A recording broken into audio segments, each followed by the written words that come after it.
कुछ नहीं चाहिए, तब इंसाफ के लिए क्या लड़ाई, लेकिन मेरी बेटी कोई ला के दे सकता है। एक 16 साल की बेटी मर गई और उसके लिए मुझे इंसाफ के लिए लड़ाई भी लड़नी पड़ रही है।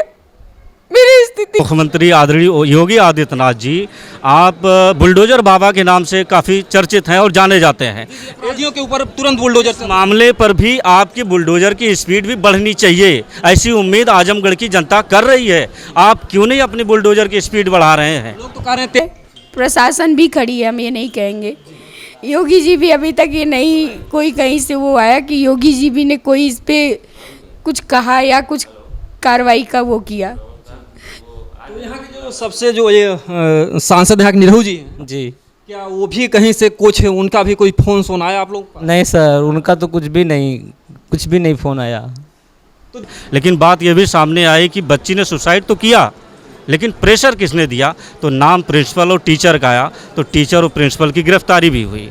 अब दोस्तों नमस्कार, जैसा कि आप सभी लोग जान रहे हैं कि इस समय जो है श्रेया तिवारी नाम की जो बच्ची थी आजमगढ़ ज़िले की थी और उस बच्ची के जो है स्कूल में जान चली जाती है और जान तो चली गई ठीक है, लेकिन उस बच्ची के न्याय के लिए कम से कम 2 अपराधियों को गिरफ्तार किया गया और जो 2 गिरफ्तार अपराधी थे वो 3-4 दिन में छूट भी जाते हैं। तो ये आ गया नया मोड़ भैया।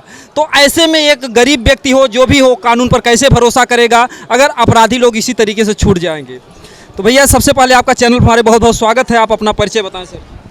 मैं इसरार अहमद, प्रदेश उपाध्यक्ष श्रम प्रकोष्ठ आम आदमी पार्टी का मैं एक कार्यकर्ता हूं। आज जो आजमगढ़ में जो कुछ भी देखने को मिल रहा है वह काफ़ी गंभीर है। नौनिहाल बच्चों का भविष्य आज पूरी तरह से अंधकारमय होता हुआ दिखाई दे रहा है। समाज का हर तबका बिल्कुल डरा हुआ है, सहमा हुआ है।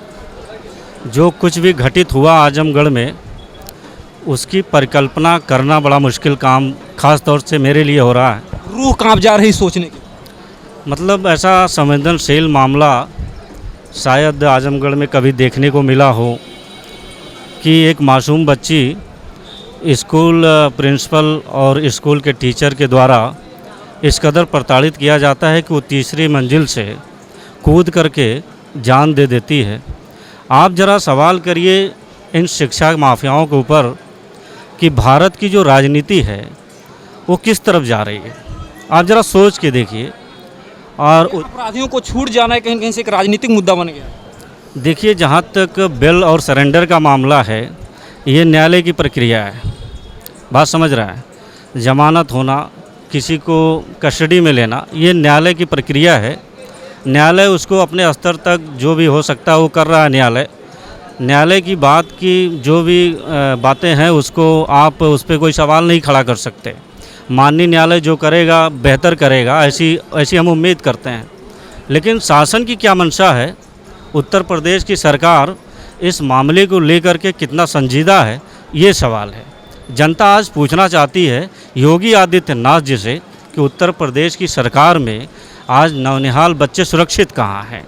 ये आज का ज्वलन। इधर तो नारा लगाते हैं बेटी बचाओ बेटी पढ़ाओ अभियान, और योगी जी जो है तमाम बच्चियों के चरण की जो है पूजा करते हैं, नवरात्र आता है उन्हें चूनर चढ़ाते हैं।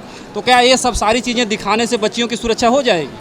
देखिए, महिला सशक्तिकरण को लेकर के तमाम तरह के राग राजनीतिक प्लेटफॉर्म पे बरसों से अलापते आ रहे हैं। ये पॉलिटिक्स वाले पॉलिटिशियन लोग, तमाम तरह की बातें हो रही हैं।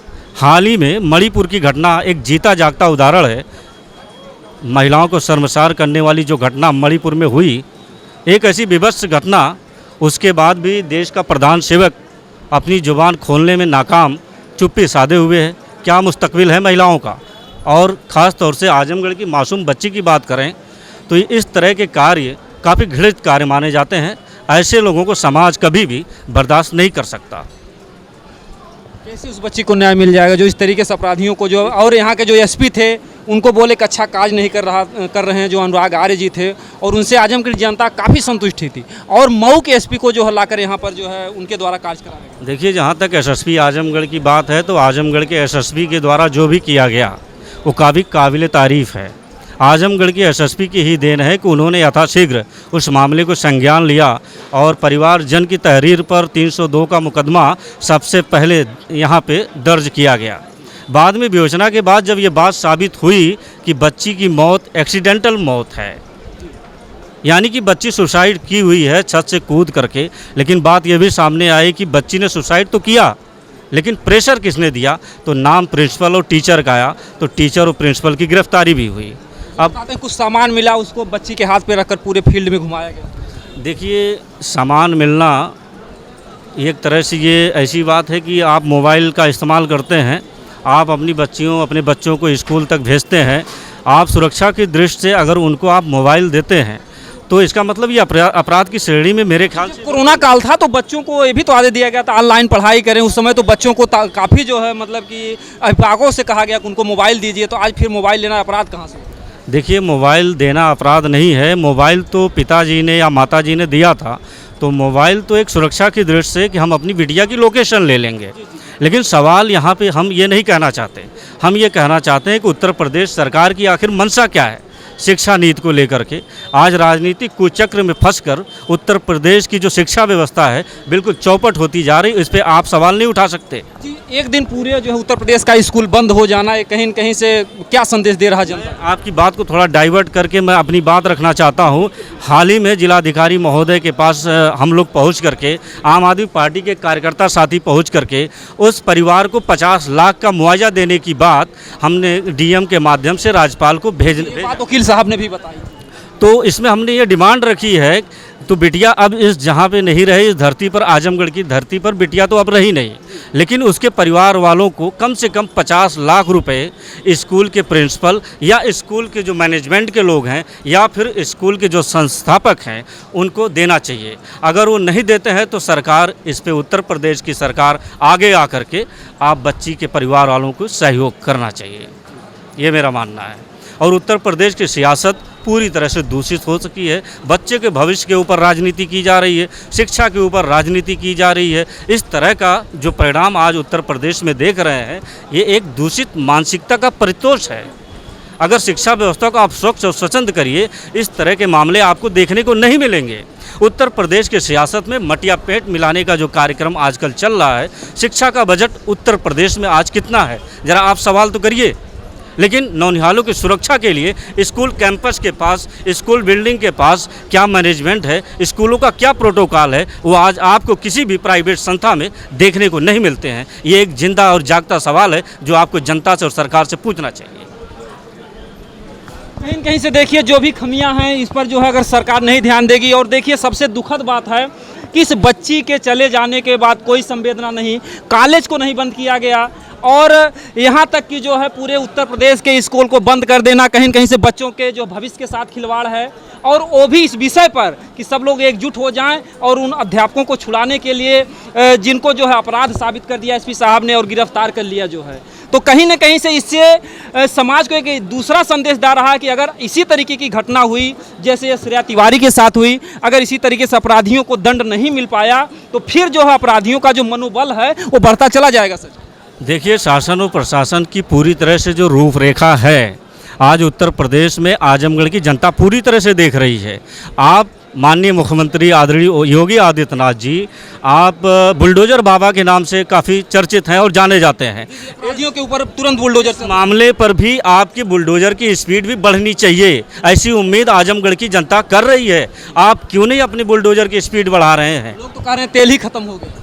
नहीं, तेल खत्म हो गया वो दूसरी बात है, क्योंकि गरीबों की बात जब बात आती है, अगर किसी के न्याय गरीबों की बात है तब तेल खत्म हो जाता है, ऐसा बता। इंसाफ के दायरे में ना कोई छोटा होता है ना कोई बड़ा होता है। आप उत्तर प्रदेश के इस बड़े सूबे के आप मुख्यमंत्री हैं, आपके लिए तमाम जातियों के लोग, तमाम धर्मों के लोग आपके लिए एक इम्पोर्टेंट रखते हैं जो सबकी समानता का रूप आपको दर्शाता है। आप इसलिए इस मामले को गंभीरता से लेते हुए अपनी बुलडोजर की स्पीड तेज करिए और मासूम बच्ची को न्याय दिलाने में आजमगढ़ के साथ आप मजबूती से खड़े रहिए, वरना आजमगढ़ की जनता आपको माफ़ करने वाली नहीं है। ये भी तो बताया जा रहा है कि जो सांसद निरहुआ जी हैं, जो कि उनके घर की बात है, उनके करीब की बात है, और वो भी अभी तक संवेदना तक व्यक्त करने नहीं गए हैं बच्ची के घर। ये काफ़ी दुखद है। जैसा कि सांसद जी यहाँ के सांसद हैं, उनको इस मामले में यथाशीघ्र परिवार वालों को मिलना चाहिए, अपनी संवेदनाएं व्यक्त करनी चाहिए और मजबूती से परिवार की आवाज़, आप आजमगढ़ जनता के प्रतिनिधि हैं, उस हैसियत से आप बच्ची के परिवार वालों के साथ अंतिम पायदान तक, जब तक उसको न्याय ना मिल जाए तब तक आप मजबूती से खड़े रहिए, आवाज़ उठाइए और अपने आपके जो सीएम हैं वहाँ तक अपनी आवाज़ उठाने की बात करिए, सदन में भी आवाज़ उठाइए। आपको किसने रोका है? लेकिन दिनेश लाल यादव जी, निरहुआ जी का रूप और आज का जो चरित्र है जनता के सामने है, जनता उनसे कोई उम्मीद नहीं की जा सकती। देखिए, जनता से ही आप सांसद बने हैं। जो आजमगढ़ की जनता है ये पूर्ण रूप से आपसे जान लीजिए कि नाराज़ है, और आप इतनी बड़ी घटना को अभी तक आपने संज्ञान में नहीं लिया। तो आप लोग ध्यान दीजिए कि जो जनता है ना, इसी के बदौलत कोई प्रधानमंत्री बनता है, कोई मुख्यमंत्री बनता है, अगर जिस दिन जनता जिसको चाह लेगी उसको गिरा भी सकती है। तो ऐसी श्रेया तिवारी जैसी घटना किसी अन्य बच्ची के साथ ना हो, इसके लिए आप समाज को क्या संदेश देना चाहिए? इसके लिए एक इम्पॉर्टेंट बात पूरे सूबे के साथ पूरे भारतवर्ष के लोगों को ये बताना चाहता हूँ। आज एक श्रेया तिवारी का जो मामला आजमगढ़ में आप देख रहे हैं, आज कुछ ऐसे महत्वपूर्ण बिंदु हैं जिन पे आज हमको बात करनी चाहिए। जो भी प्राइवेट संस्था हैं आज पूरी तरह से कारपोरेट घराने के तौर पर देखे जाते हैं।